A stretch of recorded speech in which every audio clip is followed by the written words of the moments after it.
नमस्कार साथियों 29/12 सन 2024 को सेकंड ग्रेड का एग्जाम हुआ था जीके का। तो वो पेपर मैं आपके लिए लेके आया हूँ। ये जो एग्जाम है आरपीएससी द्वारा लिया गया था। तो इस एग्जाम में अपने राजस्थान के जो जितने जीके के प्रश्न आए हैं वो अपने हल करेंगे।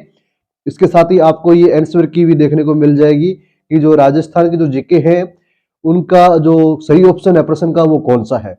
तो चलिए अपने शुरू करते हैं। और सबसे पहले बता देता हूं कि मेरा नाम जसकर्ण है और मैं एसएसटी का विद्यार्थी हूं। तो दोस्तों पहला प्रश्न है, कौन सा महाद्वीप विषुव क्षेत्र का प्रतिशत सम्मिलित नहीं है। एक तरफ महाद्वीप दिए गए हैं और दूसरी तरफ विषुव क्षेत्र का प्रतिशत दिया गया है। तो पहला इसका ऑप्शन है अंटार्कटिका। इसका जो विषुव क्षेत्र का प्रतिशत है वो 8.13% है। दूसरा ऑप्शन है दक्षिणी अमेरिका का, इसका प्रतिशत है 11.97%। और तीसरा है यूरोप, जिसका इसमें दे रखा है 9.24%। और चौथा ऑप्शन है अफ्रीका, इसका दे रखा है 20.39। तो इस प्रश्न का सही उत्तर जो है वो नंबर 3 ऑप्शन है, क्योंकि जो यूरोप का जो विषुव क्षेत्र का प्रतिशत है वो 6 से 7 के बीच में है। तो इस प्रकार यूरोप का जो ये है विषुव क्षेत्र का प्रतिशत दे रखा है ये सम्मिलित नहीं है।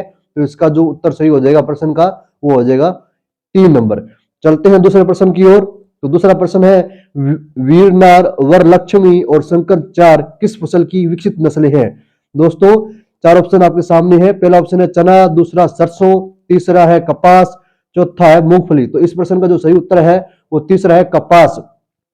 वीरनार, वरलक्ष्मी, धनलक्ष्मी और शंकर फोर जो ये किस्में है ये कपासी किस्में है। एक वरलक्ष्मी एक धनलक्ष्मी और है, वो भी नस्ल किसकी है, कपास की ही नस्ल है, कपास की किस्म है विकसित।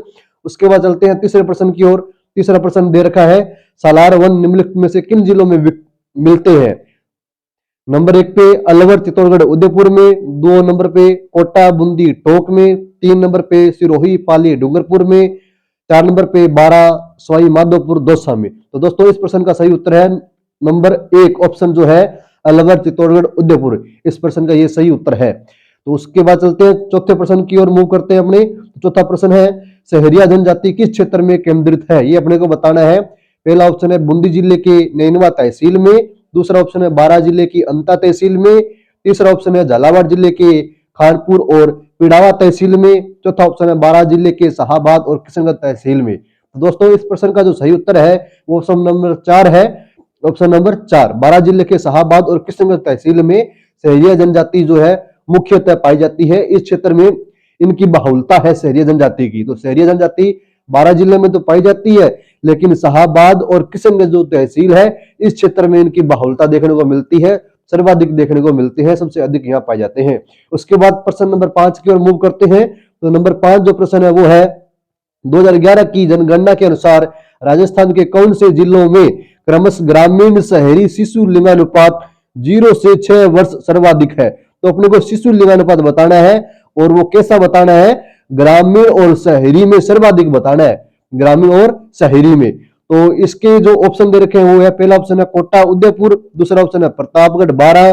चौथा ऑप्शन है पाली, भीलवाड़ा और माफ कीजिएगा तीसरा ऑप्शन है पाली, भीलवाड़ा और चौथा ऑप्शन है बांसवाड़ा और नागौर। तो इस प्रश्न का सही उत्तर हो जाता है ऑप्शन नंबर 4 बांसवाड़ा और नागौर। ग्रामीण जो शिशु लिंगानुपात है वो बांसवाड़ा में सर्वाधिक है, जो शहरी शिशु लिंगानुपात है वो सर्वाधिक नागौर में है। तो बांसवाड़ा का जो ग्रामीण शिशु लिंगानुपात है वो 937 है, नागौर का जो शहरी शिशु लिंगानुपात है वो 907 है। तो ये आप थोड़ा ध्यान रखिए। उसके बाद प्रश्न नंबर 6 की ओर मूव करते हैं। तो प्रश्न नंबर 6 है, संयुक्त राष्ट्र संघ का 29वां जलवायु परिवर्तन जो सम्मेलन है उसका आयोजन कहाँ किया गया था, या आयोजन किस स्थल पे हुआ था, ये इस प्रश्न में पूछा जा रहा है। तो इस प्रश्न का जो ऑप्शन है वो 4 ऑप्शन है।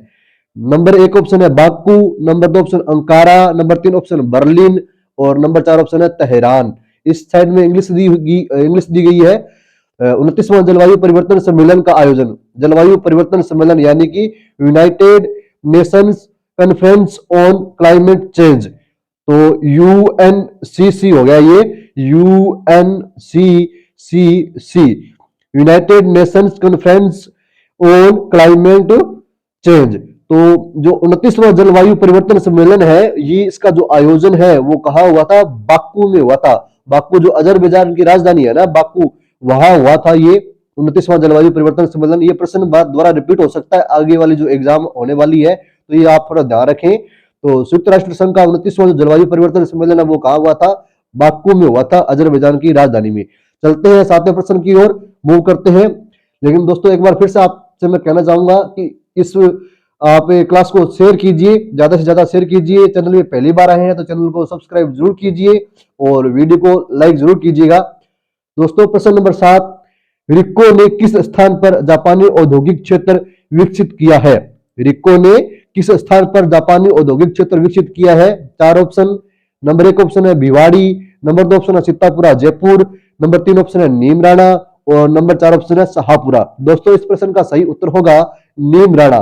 नीमराणा जो अलवर जिले में पड़ता है, कौन से जिले में पड़ता है? अलवर जिले में पड़ता है ये नीमका थाना नहीं है, जबकि नीमका थाना जो है वो पड़ता है सीकर जिले में। नीमका थाना जिसे अभी जो अशोक गहलोत सरकार है, गहलोत सरकार है, उसके द्वारा नीमका थाना को जिला सर्जित किया गया था, नया जिला सर्जित किया गया था। अभी जिसे पीछे अभी 28/12/2024 को नीमका थाना जो जिला था उसे समाप्त कर दिया गया है, तो थोड़ा ये भी ध्यान रखें आप। तो नीमराणा कहां पड़ता है? अलवर जिले में पड़ता है। उसके बाद प्रश्न नंबर 8 पर अपने मूव करते हैं। प्रश्न नंबर 8 है, निम्नलिखित में से कौन सा सर्वोच्च पर्वत शिखर है? ऑप्शन नंबर 1 रोजा भाकर, ऑप्शन नंबर 2 डोरा पर्वत, ऑप्शन नंबर 3 खो, ऑप्शन नंबर 4 सायरा। दोस्तों इन ऑप्शनों में से जो सर्वोच्च पर्वत शिखर है वो है ऑप्शन नंबर 3 वाला खो, जिसकी ऊंचाई 920 मीटर है, जबकि रोजा भाकर की जो ऊंचाई वो 730 मीटर के लगभग है। चौथा जो दूसरा ऑप्शन है डोरा पर्वत, इसकी जो ऊंचाई है वो है 869 मीटर के लगभग है। और ऑप्शन नंबर चौथा सायरा, इसकी ऊंचाई आप कमेंट में जरूर बताना इसकी ऊंचाई कितनी है। प्रश्न नंबर 9 की ओर मूव करते हैं। प्रश्न नंबर 9 है, विश्व प्रवास रिपोर्ट 2024 के अनुसार वैश्विक स्तर पर अंतरराष्ट्रीय प्रवासियों के लिए मुख्य गंतव्य कौन सा देश है? विश्व प्रवास रिपोर्ट 2024 के अनुसार वैश्विक स्तर पर अंतरराष्ट्रीय प्रवासियों के लिए मुख्य गंतव्य कौन सा देश है, ये अपने को बताना है। ऑप्शन नंबर 1 है रूस, ऑप्शन नंबर 1 है रूस, ऑप्शन नंबर 2 है चीन और ऑप्शन नंबर 3 है अमेरिका और ऑप्शन नंबर है 4 भारत। तो दोस्तों इनमें इसका जो सही ऑप्शन है वो ऑप्शन नंबर 3 है अमेरिका। ऑप्शन नंबर 3 इसका सही होगा, अमेरिका है। प्रश्न नंबर 10 की ओर मूव करते हैं। प्रश्न नंबर 10 है, निम्नलिखित कथनों पर विचार कीजिए और विचार करके अपने को बताना है इनमें से सही विकल्प कौन सा है, ये अपने को छांटना है। तो ऑप्शन नंबर ए जिसमें दे रखा है, ऑप्शन नंबर ए यानी ए नंबर जो विकल्प है वो है राजस्थान के बाड़मेर जिले में भेड़ों की संख्या राज्य में सबसे अधिक है। हाँ दोस्तों ये बिल्कुल सही बात है, बाड़मेर जो जिला है वो भेड़ों की संख्या में सर्वाधिक मतलब पहले स्थान पर है, उच्च स्थान पर है। राजस्थान में अगर भेड़ें सबसे अधिक पाई जाती है तो वो बाड़मेर जिले में पाई जाती है, ये आप ध्यान रखें। भेड़ों की संख्या में बाड़मेर जिला 1 नंबर पे है। और उसके बाद ऑप्शन नंबर जो 2 यानी विकल्प जो बी है वो दे रखा है सुरती राजस्थान में पाई जाने वाली भैंस की एक नस्ल है। बिल्कुल सही बात कह रहा है, सुरती एक भैंस की नस्ल है, जिसे अपने गांव में कहते हैं भूरती भैंस, कहते हैं ना भूरती भैंस, तो वो सुरती नस्ल है। राजस्थान में जो ये सुरती नस्ल है ये भैंस की नस्ल है। तो इस प्रकार ये दोनों ऑप्शन ही सही है, दोनों विकल्प सही है, तो इसका उत्तर हो जाएगा ए और बी दोनों सही। देखिए ए और बी कहा है, तो पहला ये ऑप्शन है ये ए और बी दोनों सही, तो इस प्रकार ये दोनों सही हो जाएंगे, आगे जाने की जरूरत नहीं है अपने को। उसके बाद चलते हैं प्रश्न नंबर 11 की ओर और 11 नंबर प्रश्न है, भारत के निम्नलिखित में से किस प्रकार के वन पार्कलैंड जैसी दृश्य भूमि मिलती है? भारत के निम्नलिखित में से किस प्रकार के वन में पार्कलैंड जैसी दृश्य भूमि मिलती है? तो दोस्तों अपने को इसमें सिर्फ 2 बातें ध्यान रखनी है। पहली बात तो ये कि जो वन है वो पर्णपाती प्रकार के होंगे और जो वन होंगे वो कैसे होंगे, वो शुष्क और उष्णकटिबंधीय वन होंगे, तो इसमें छाड़ लीजिए। तो ऑप्शन नंबर पहला दे रखा है उष्णकटिबंधीय, ये तो हो ही नहीं सकता क्योंकि जो होगा वन किस प्रकार होगा, शुष्क उष्णकटिबंधीय वन होगा। दूसरा दे रखा आर्द्र उष्णकटिबंधीय, तो ये भी नहीं है। तीसरा है शुष्क उष्णकटिबंधीय वन, हाँ बिल्कुल ये बात सही है। और पर्णपाती दे रखा है, ये भी सही है, कांटेदार वन, तो ऑप्शन नंबर 3 इसका बिल्कुल सही है। शुष्क उष्णकटिबंधीय जो पर्णपाती और कांटेदार जो वन होते हैं इनमें जो पाई जाने वाली भूमि होती है ना वो पार्कलैंड जैसी दृश्य भूमि होती है, ये आप थोड़ा ध्यान रखें। तो इसका जो 11 नंबर जो प्रश्न का है जो सही उत्तर है वो क्या है, तीसरा उत्तर है, सही है बिल्कुल। प्रश्न नंबर 12 की ओर मूव करते हैं, चलिए आगे की ओर। तो जो प्रश्न नंबर 12 है वो है कौन सी नदी स्रोत का युगम सुमिलित नहीं है, ये अपने को बताना है। 4 नदी दे रखी है और उनका उद्गम स्थल दे रखा है, ये अपने को बताना है। पहला ऑप्शन है सोन अमरकंटक के पठार से निकलती है, बिल्कुल सही बात है। दामोदर बुंदेलखंड पठार से, ये यहाँ कंफ्यूज कर दिया, यहाँ ये गलत है। दामोदर जो नदी है ये छोटा नागपुर के पठार से निकलती है। कहां से निकलती है? छोटा नागपुर के पठार से निकलती है दोस्तों। ये छोटा नागपुर के पठार से। यहाँ की जो पहाड़ी है वो पमालू पहाड़ी है कि पलामू पहाड़ी है, इस प्रकार से पहाड़ी है, उस पहाड़ी से ये दामोदर नदी निकलती है।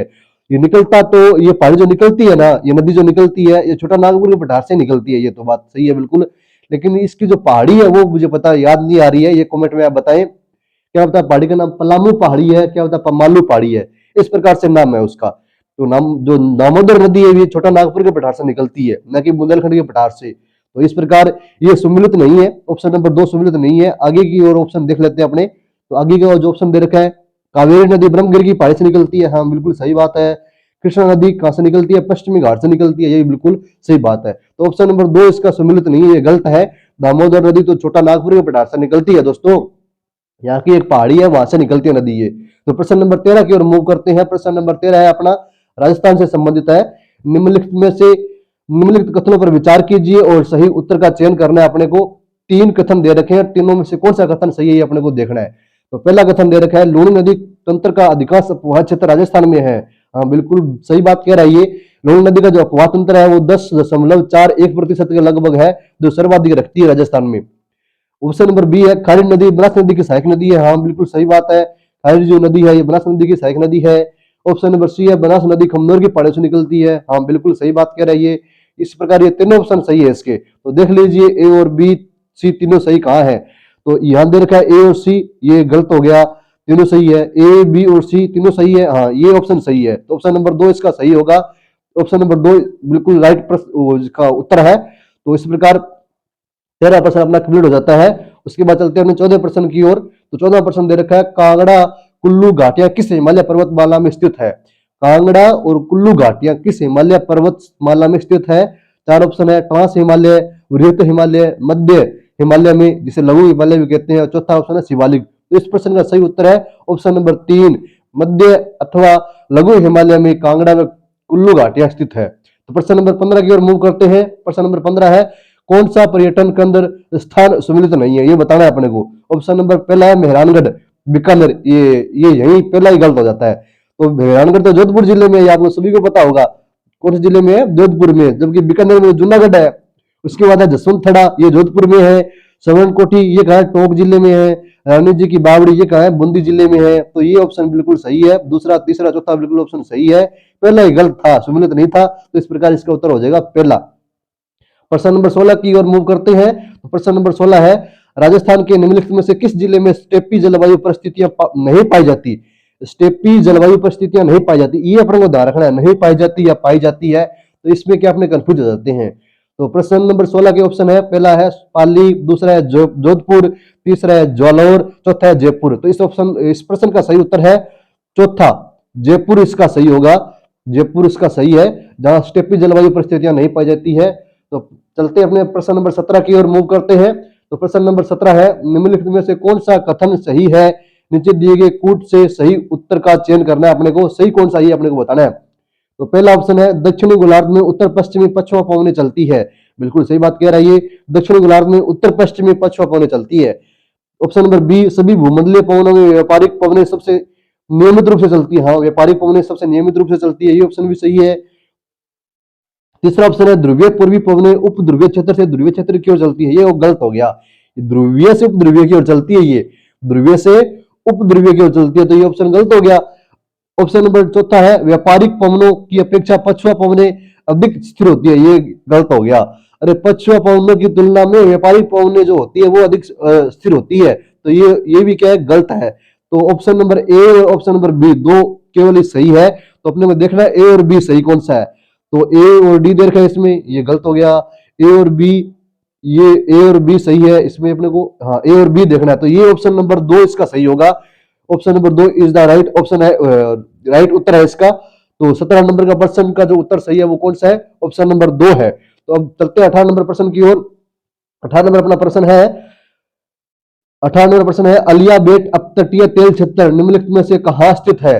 अलियाबेट अपतटीय जो तेल क्षेत्र है उसके बारे में बताना है, ये कहाँ है? गोदावरी बेसिन से दूर है, खंबात की खाड़ी में है, कावेरी बेसिन की से दूर है, कच्छ की खाड़ी में है। तो इस प्रश्न का सही उत्तर है खंबात की खाड़ी में। अलियाबेट अपतटीय तेल क्षेत्र खंबात